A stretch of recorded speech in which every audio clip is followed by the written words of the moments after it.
నమస్తే, నేను Vamshi. Welcome to question hour. తెలంగాణలో రేవంత్ రెడ్డి సర్కార్పై అసంతృప్తి పెరిగిందా? సొంత పార్టీలోనే నేతలు తిరుగుబాటు చేస్తున్నారా? ఒకరి తర్వాత మరొకరు మాటల తూటాలు పేల్చడం ఇప్పుడు చర్చనీయాంశంగా మారింది. అంతర్గత ప్రజాస్వామ్యానికి పెట్టింది పేరని కాంగ్రెస్ సమర్థించుకోలేని స్థాయికి కలహాలు చేరాయా? ఒకరిద్దరు కాదు, పెద్ద సంఖ్యలోనే నేతలు రగిలిపోతున్నారా? అందులోనూ సీనియర్ల అసంతృప్తి చేతికి వాతలు పెడుతుందా? అసలు కాంగ్రెస్ లో ఏం జరుగుతోంది? ఈ అంశం గురించి మాట్లాడదాం. బీఆర్ఎస్ అభ్యర్థిపై గెలిచి కాంగ్రెస్ పక్షంలోకి వెళ్లిన పటాన్చేరు ఎమ్మెల్యే గూడెం మహిపాల్ రెడ్డి తప్పు చేశానంటూ తిరిగి కారు జర్నీ మరలా ఎంచుకున్నారు. మున్సిపల్ ఎన్నికల్లో హస్తాన్ని ఓడించి బుద్ధి చెప్పానన్నారు మాజీ మంత్రి జీవన్ రెడ్డి. కాంగ్రెస్ తో 4 దశాబ్దాల బంధాన్ని తృణప్రాయంగా తెంచేసుకున్నారు. రూలింగ్ పార్టీ నుంచి ప్రతిపక్షంలోకి జంపు చేసే కొత్త సాంప్రదాయానికి గట్టి పునాది వేశారు జీవన్ రెడ్డి. ఇప్పుడు మాజీ మంత్రి పోచారం శ్రీనివాస్ రెడ్డి, మండలి చైర్మన్ గుత్తా సుఖేందర్ రెడ్డి కూడా అలకబూనినట్టుగా తెలుస్తోంది. ఇక యూత్ ఎమ్మెల్యే అనిరుద్ రెడ్డి మాటలు దేనికి సంకేతంగా మనం భావించాల్సి ఉంటుంది? ప్రాజెక్టు పనులు పూర్తి కావడం లేదని పోచారం అసహనం వ్యక్తం చేశారు బహిరంగంగానే. ఇక ధాన్యం కొనుగోలుకు సంబంధించి కూడా మాట్లాడదాం. ధాన్యం కొనుగోలులో నిర్లక్ష్యంపై గుత్తా ప్రశ్నించారు. అధికారులకు లంచం ఇవ్వకుంటే పనులు కావడం లేదంటూ అనిరుద్ రెడ్డి కుండబద్దలు కొట్టేశారు. రేవంత్ రెడ్డి పాలన ఎలా ఉందో వీళ్ల మాటలు చెప్పేస్తున్నాయా? అధికార యంత్రాంగం తీరుపై బహిరంగ అసంతృప్తి దేనికి సంకేతంగా భావించాల్సి ఉంటుంది? కాంగ్రెస్ అంతర్గత పరిస్థితులకు అద్దం ఈ అంశాలే పడుతున్నాయా? ముందు ముందు అసంతృప్తి ఇంకా పెరిగే అవకాశాలున్నాయా? తెలంగాణలో ఏం జరుగుతోందని హైకమాండ్ ఫోకస్ చేయబోతుందా? సో ఈ అంశాల గురించే మాట్లాడదాం. దీనికి సంబంధించి మనతో మాట్లాడేందుకు కాంబోజ్ వెంకటేశ్వర్లు గారు, భారతీయ బీఆర్ఎస్ అధికార ప్రతినిధి జూమ్లో సిద్ధంగా ఉన్నారు. అదేవిధంగా రాజు గారు కాంగ్రెస్ నుంచి మనకు సిద్ధంగా ఉన్నారు. ముందుగా కాంబోజ్ గారి వద్దకు వెళ్దాం. కాంబోజ్ గారు, ఏంటి అసలు మొత్తంగా అధికార పార్టీలో లుకలుకలు కనిపిస్తున్నాయి? సామాన్య నేతలు కాదు, చాలా మంది కీలక నేతలు, అనుభవం ఉన్న నేతలే బహిరంగంగా విమర్శలు గుప్పిస్తూ ఉన్నారు. సో ఏంటి, ఎలా చూడాలి ఈ అంశాన్ని? Good afternoon iNews viewers and స్పెషల్గా ఐన్యూస్ వ్యూవర్స్ తోటి ఫ్యామిలీ మెంబర్స్కు. కాంగ్రెస్ పార్టీ వైఫల్యాలు ఈ రోజుతో కాదు, అది పార్టీ గవర్నమెంట్లో వచ్చిన రోజుల నుంచే స్టార్ట్ అయిపోయినాయి. 10 మంది ఎమ్మెల్యేలు జాయిన్ అయిన తర్వాత సిడిఎఫ్లు కానీ ఎస్డిఎఫ్లు కానీ ఇవ్వకపోవడం, ఇలా అనిరుద్ రెడ్డి మాట్లాడడం, విజయశాంతి గారు మాట్లాడడం కానీ, గూడెం మహిపాల్ రెడ్డి గారు మాట్లాడడం కానీ, పోచారం శ్రీనివాస్ రెడ్డి గారు మాట్లాడడం కానీ, రాజగోపాల్ రెడ్డి మాట్లాడడం కానీ, నేను ఏమంటానంటే కాంగ్రెస్ పార్టీ ఒక ప్రజాస్వామ్య పద్ధతిలో గెలిచింది. ఆ గెలిచిన ప్రకారం సంక్షేమం అభివృద్ధి చేయాలి. కానీ ఇక్కడ ఏం చేస్తున్నారంటే సంక్షేమం అభివృద్ధి పక్కన పెట్టేసి రాజకీయం చేస్తున్నారు. మెయిన్ గా ఇవాళ ఒక పుట్టగొడుగులాగా తయారైంది బీసీ కులగణన అనేది. ఇవాళ బీసీ రిజర్వేషన్ 42% ఇస్తా అంటే బీసీలు మొత్తం చాలా కాంగ్రెస్ పార్టీలో ఉన్న నాయకులే ఒక కుంపటిలాగా తయారై ఎప్పుడు బాంబులకు బ్లాస్ట్ అవుతారనే ఒక ఉద్దేశం కనపడుతుంది.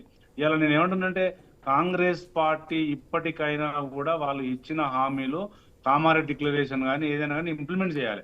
ఇవాళ వరంగల్ డిక్లరేషన్ పేరు మీద, రైతుల డిక్లరేషన్ పేరు మీద ఎంత మోసం చేశారంటే ఇవాళ బోనస్ ఇస్తాను ఇవ్వలేదు, కందులు కొనడం లేదు, మక్కలు కొనడం లేదు, ఎక్కడికక్కడ నిల్వలు. సో మీరు చెప్తున్న అంశాలన్నీ క్షేత్రస్థాయిలో ఉంటే, నిన్న మీ పార్టీ అధినేత మాజీ ముఖ్యమంత్రి గులాబీ దళపతి కేసీఆర్ మీ పార్టీలోని ముఖ్య నేతలకు కూడా తలంటినట్టుగా తెలుస్తోందిగా. సోషల్ మీడియాలో కూర్చోవటం కాదు, ప్రజల కోసం క్షేత్రస్థాయిలో పోరాటాలు చేయాలి, సోషల్ మీడియాలో కూర్చొని విమర్శలు చేస్తే సరిపోదని. మరి బాధ్యత గల ప్రతిపక్షంగా మీ పోరాటం ఎక్కడ కనిపిస్తోంది ఇందులో? నేను ఏమంటున్నానంటే కేసీఆర్ గారు చెప్పిన దాంట్లో మనం చాలా క్లుప్తంగా తెలుసుకోవాల్సిన అవసరం ఏంటంటే మనం ఎందుకు ఓడిపోయాము, ప్రజలకు ఎందుకు చేరువ కాలేకపోయాము, మనకు 39 సీట్లు ఎందుకు వచ్చినాయి, ఈసారి ఈ ఎలక్షన్ అట్లా ఉండదు, పని చేసే వారికి టికెట్లు ఇస్తాము, మనం ఉద్యమం సృష్టించాలి. ఇలా కాంగ్రెస్ పార్టీ వైఫల్యాన్ని మనం ఎక్కడికక్కడికి ఎండగట్టాలి. ప్రజాస్వామ్య పద్ధతిలో ఇవ్వాలి. కులగణన తీసుకున్నా, లగిచెర్ల తీసుకున్నా, హైడ్రా తీసుకున్నా, మూసీ తీసుకున్నా ప్రజా సమస్యలు వెలుగెత్తాలి. మనం కాంగ్రెస్ పార్టీ మీద పోరాటం చేయాలి. సోషల్ మీడియాలో ఉంటే కాదు, ప్రజాక్షేత్రంలో ఉండాలని కేసీఆర్ గారు చెప్పారు. దాంట్లో తప్పే ఉంది. కాబట్టి మేము ఎక్కడైతే ఓడిపోయామో, మేము ఎక్కడైతే తక్కువలో ఉన్నామో మేము దాన్ని నెమరు వేసుకుంటూ ముందుకెళ్తున్నాం. తప్పే ఉంది అంటే జరిగింది అదే కదా, ప్రజలకు దూరంగా జరిగారు. అధికారం రాగానే అప్పటి వరకు ప్రజలు, ఉద్యమకారులు అందరితో కలిసి పయనించిన నాయకులు, నాయకత్వం ఒక్కసారిగా దూరం జరగటంతోనే కదా అధికారాన్ని కోల్పోయింది.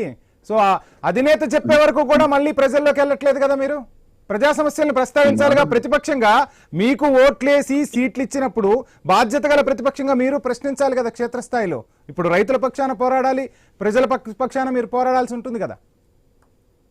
మేము రైతుల పక్షాన యూరియా గురించి కానీ, కులగణన గురించి కానీ, ఇలా మూసి గురించి కానీ, ప్రతి అంశం మీద, రుణమాఫీ మీద కానీ బీఆర్ఎస్ పార్టీ అందరు ఎమ్మెల్యేలు పోరాటం చేశారు, మా టీఆర్ఎస్పీ పోరాటం చేసింది, మా రాష్ట్ర కమిటీ పోరాటం చేసింది. అన్ని జిల్లాల్లో ఎక్కడెక్కడ కలెక్టర్ ఆఫీసుల ముట్టడి కూడా చేసినాం. మేము ఎక్కడ పోరాటం ఆపలేదు. ఎక్కడ ఆపినామంటే ప్రజాస్వామ్య పద్ధతిలో వాళ్ళు గెలిచినప్పుడు మనం కొంచెం వాళ్ళకి ఒక 6 months 1 year టైం ఇవ్వాలని మేము డల్ అయినాం. అది ఏ ప్రాంతీయ పార్టీ, ఏ రాజకీయ పార్టీని చేస్తుంది. చేసిన తర్వాత మళ్ళీ మేము పుంజుకున్నాం. కాంగ్రెస్ పార్టీ వైఫల్యం ఎక్కడెక్కడ అండగడుతూ వస్తూనే ఉన్నాం. ఎక్కడ మేము వెనకపోయింది లేదు. మేము ఎక్కడైతే ఓడిపోయామో, ఎందుకు ఓడిపోయామని మీటింగ్లు పెట్టుకొని, చర్చ పెట్టుకొని, ఇప్పుడు ఎంపీ ఎలక్షన్ కూడా మేము ఎక్కడ ఏ కాన్స్టిట్యూన్సీకి ఆ కాన్స్టిట్యూన్సీ మీటింగ్లు పెట్టుకొని మేము నెమరు వేసుకున్నాం. మాకు తప్పు ఎక్కడ జరిగింది నెమరు వేసుకున్నాం. ఇలా కాంగ్రెస్ రైట్, కాంబోజ్ గారు మాట్లాడదాం అసలు కాంగ్రెస్ లో తిరుగుబాటు ఎందుకు వస్తుంది, బీఆర్ఎస్ నుంచి వెళ్లిన నేతలు మరలా బీఆర్ఎస్ గూటికి ఎందుకు చేరుతున్నారు, ఈ అంశంపై కూడా మాట్లాడే ముందు ఒక షార్ట్ బ్రేక్ తీసుకుందాం. రాజ్ కుమార్ గారు, ఏంటి మొత్తంగా కాంగ్రెస్ లో అసమ్మతి రేగుతోంది? అది ప్రజల్లో కాదు, కాంగ్రెస్ నేతల నుంచే అసమ్మతి సెగలు అధిష్టానానికి తగులుతున్నాయి. ఎలా చూడాలి ఈ అంశాన్ని, ఏం చెప్పదలుచుకున్నారు? ఇక్కడ కాంగ్రెస్ పార్టీలో అంతర్గత కుమ్ములాటల కంటే బీఆర్ఎస్ పార్టీలో జరుగుతున్న అంశాలను మనం చూడాలి. కాంగ్రెస్ పార్టీలో అంతర్గతంగా అత్యధికంగా ప్రజాస్వామ్యం ఉంటుంది, అది మా అందరికి తెలిసిందే. బట్ బీఆర్ఎస్ పార్టీ అనేది ఈరోజు ఒక అస్తిత్వాన్ని కోల్పోయే దిశగా పోతుంది. మీరు చేతికి వాతలను పెట్టిరు కానీ కారు కోతలను పెడితే బాగుండేది. స్వయాన కేసీఆర్ గారి కుమార్తెనే కేసీఆర్ గారి మీదనే ఈరోజు తిరుగుబాటు ప్రకటించి ఒక పార్టీని పెట్టే దిశగా వాళ్ళు ప్రయాణమైనరు, పెట్టినరు. అంటే ఇది ఎంత పెద్ద కుదుపు అనేది మనం ఆలోచించాలి. ఈరోజు కాంగ్రెస్ పార్టీ ప్రభుత్వం స్థిరంగా కొనసాగుతుంది. 2023లో ప్రభుత్వం ఏర్పడిన తర్వాత కేవలం నెల రోజుల్లోనే ఈ ప్రభుత్వం కూలిపోతుందని చెప్పారు. కానీ మేము ప్రభుత్వం స్థిరంగా కొనసాగుతూనే ఏదైతే 2023 తర్వాత జరిగిన పార్లమెంట్ ఎన్నికల్లో కావచ్చు, ఉప ఎన్నికల్లో కావచ్చు, మొన్న జరిగిన పంచాయతీ ఎన్నికల్లో కావచ్చు, మున్సిపాలిటీ కార్పొరేషన్ ఎన్నికల్లో కాంగ్రెస్ పార్టీ భారీ విజయం, ఘన విజయం. అధికార పార్టీగా ఉన్నప్పుడు ప్రజలు కూడా ఆలోచిస్తారు ఎక్కడ అభివృద్ధి ఆగిపోతుందో అని చెప్పి. గతంతో పోలిస్తే బీఆర్ఎస్ అధికారంలో ఉన్నప్పుడుతో పోలిస్తే కాంగ్రెస్కు సీట్లు తగ్గాయనేది అందరి నోటి నుంచి వినిపిస్తున్న మాటే. సో ఆ అంశం కాసేపు పక్కన పెడదాం. సరే, బీఆర్ఎస్లో అంతర్గత కుమ్ములాట్లున్నా ఏదున్నా అదంతా కుటుంబ రాజకీయంగా కనిపిస్తుంది. అది కాసేపట్లో అంటే ఒక టీ కప్లో తుఫాన్ లాగా కూడా ముగిసిపోతుంది అన్నట్టు బీఆర్ఎస్ నేతలు చెప్తున్నారు. కానీ కాంగ్రెస్ పరిస్థితి అది కాదు కదా. వచ్చిన నేతలను కూడా కాపాడుకోలేకపోతున్నారు కదా. పక్క పార్టీ నుంచి వచ్చిన నేతలు కూడా మీ పార్టీలో ఏమనలేక బయటికి పోతున్నారు. అసలు రేవంత్ వర్గం అనేది ఒకటి సపరేట్గా తయారైపోతుంది, రేవంత్ కాంగ్రెస్ అనేది ఒకటి తెర మీదకి వస్తుందని కూడా మాట్లాడుతున్నారుగా. ఏం జరుగుతుంది? ఇవన్నీ కూడా కేవలం ప్రతిపక్షాల విమర్శలే.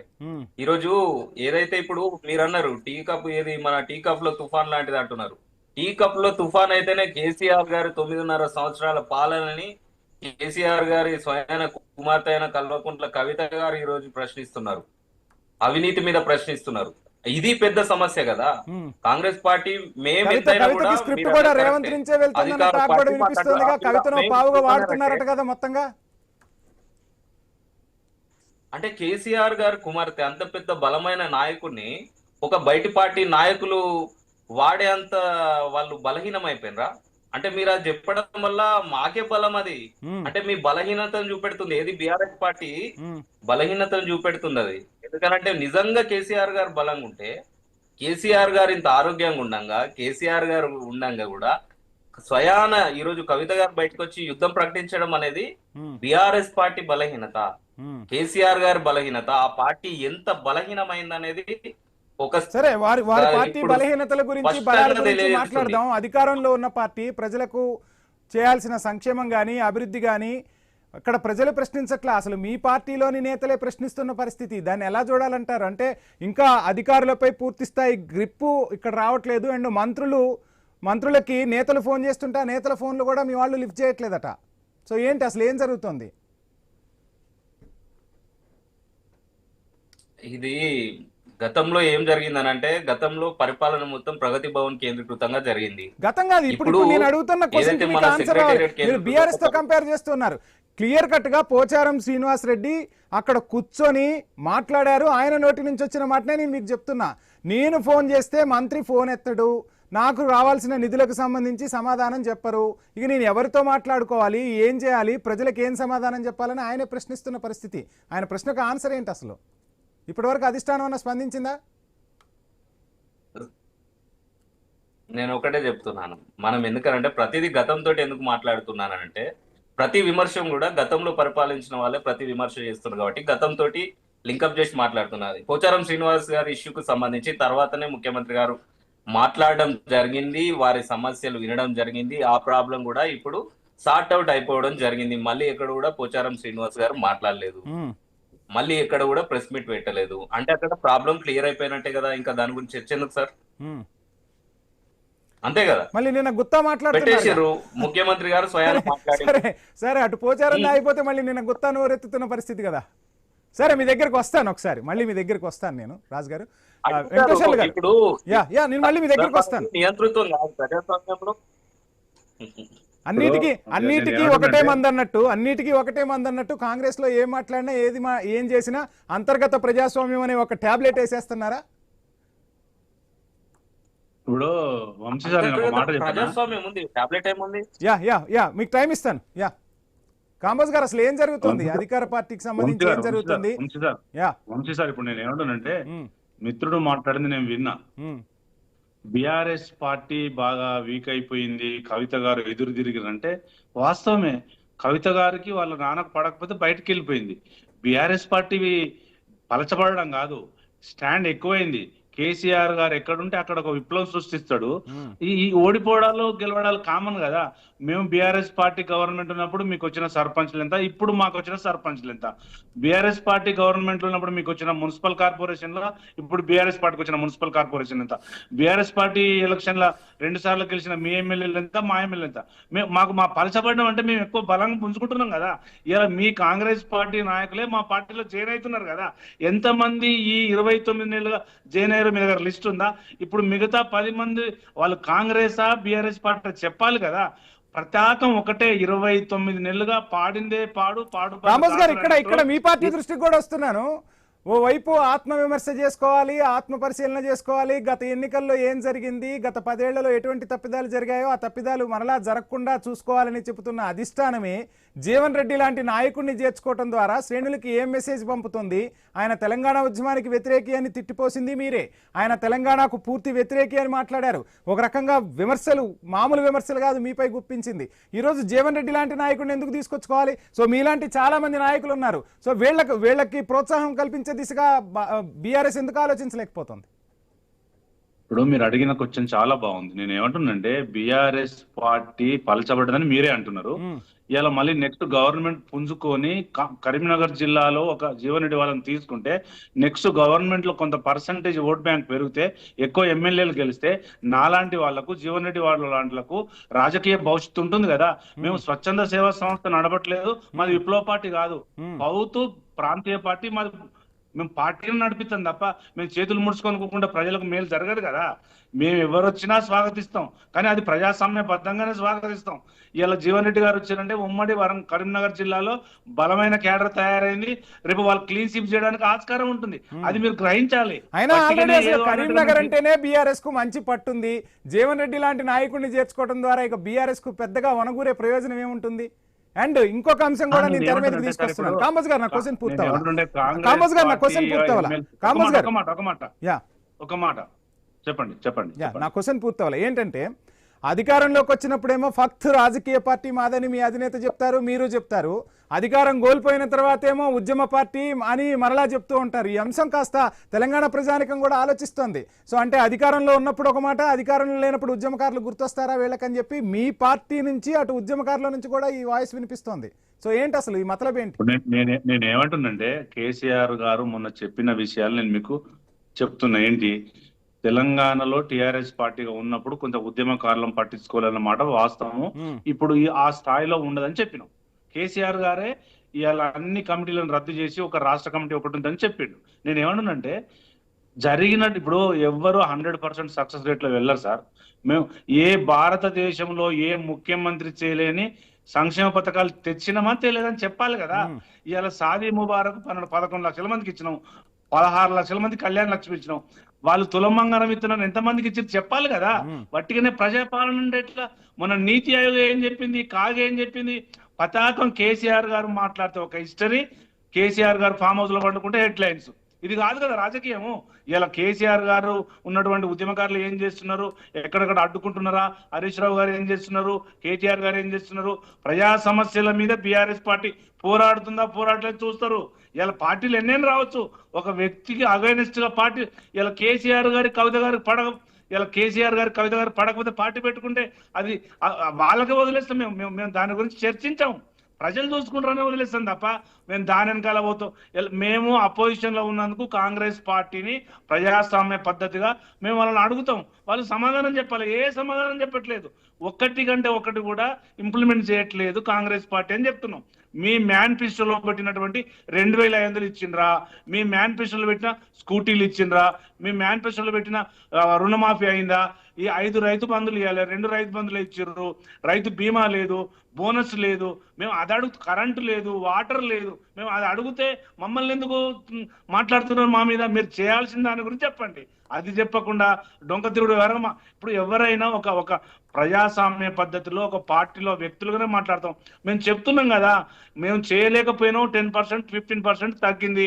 కొంతమంది నాయకులను పట్టించుకోలేదు, కొంత ఉద్యమంలో ఉన్న వాళ్ళని పట్టించుకోలేదు. మేము డిఎస్సీలు వేయలేకపోయినాం. 1200 గురుకులాలు పెట్టినాం.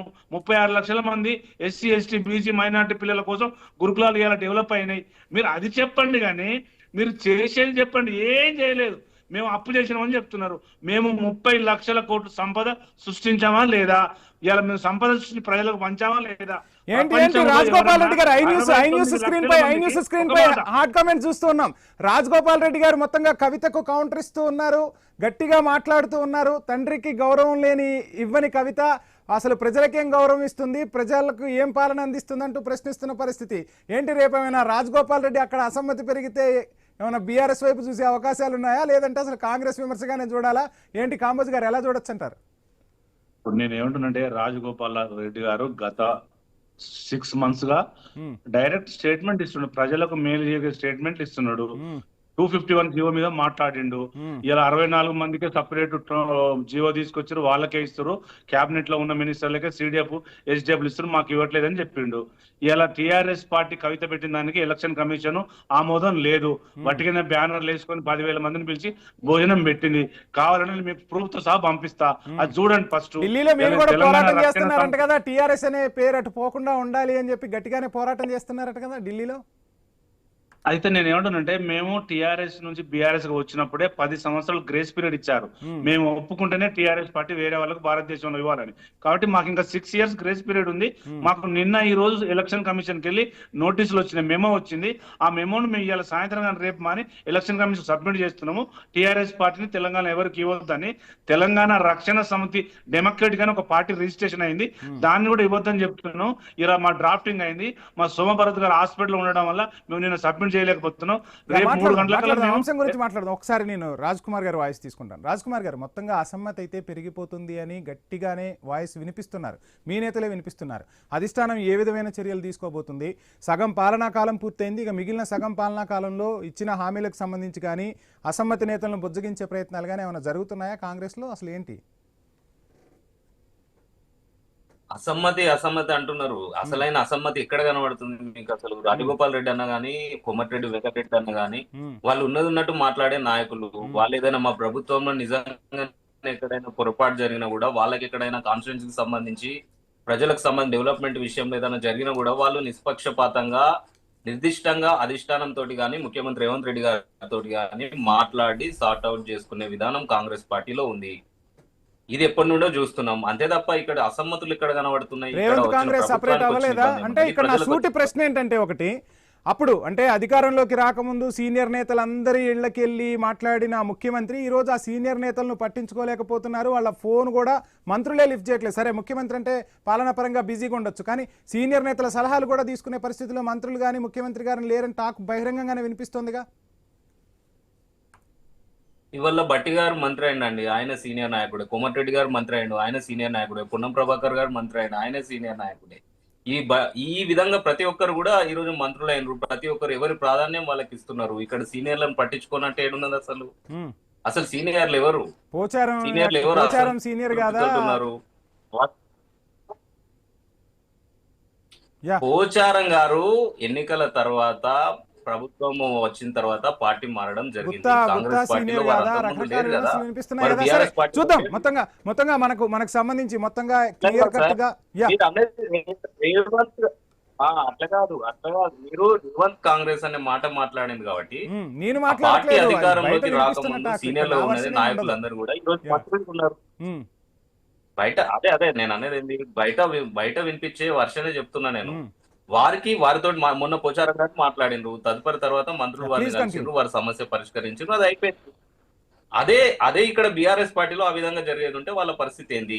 ఇప్పుడు మల్లారెడ్డి గారి ఇష్యూ చూడండి. వారు మోడీ గారిని కలిసిందని చెప్పని ఎవరైనా కూడా పార్టీ వ్యతిరేకాన్ని తీసుకుంటే వాళ్ళను బహిరంగంగా యా, నెట్టేస్తామని రైట్. నిన్న చూద్దాం ఏం కేసీఆర్ గారు జరగబోతుంది మాట్లాడిండ్రు. ఏంటనేది. మొత్తంగా కాంగ్రెస్ లో అయితే అసమ్మతి నేతలను బుజ్జగించే ప్రయత్నాలు జరుగుతున్నాయన్న టాక్ అయితే వినిపిస్తుంది. మరోవైపు బీఆర్ఎస్ క్షేత్రస్థాయిలో ప్రజా పోరాటానికి సిద్ధమవుతుంది.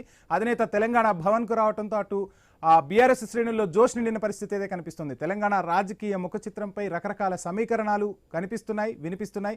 రాబోయే రోజుల్లో రాజకీయం ఏ విధంగా మారుతుందో వేచి చూద్దాం. చర్చలో పాల్గొన్న కాంబోజ్ గారికి, రాజ్ కుమార్ గారికి thank you so much sir. ఇది వాళ్ళ క్వశ్చన్ అవర్. Stay tune.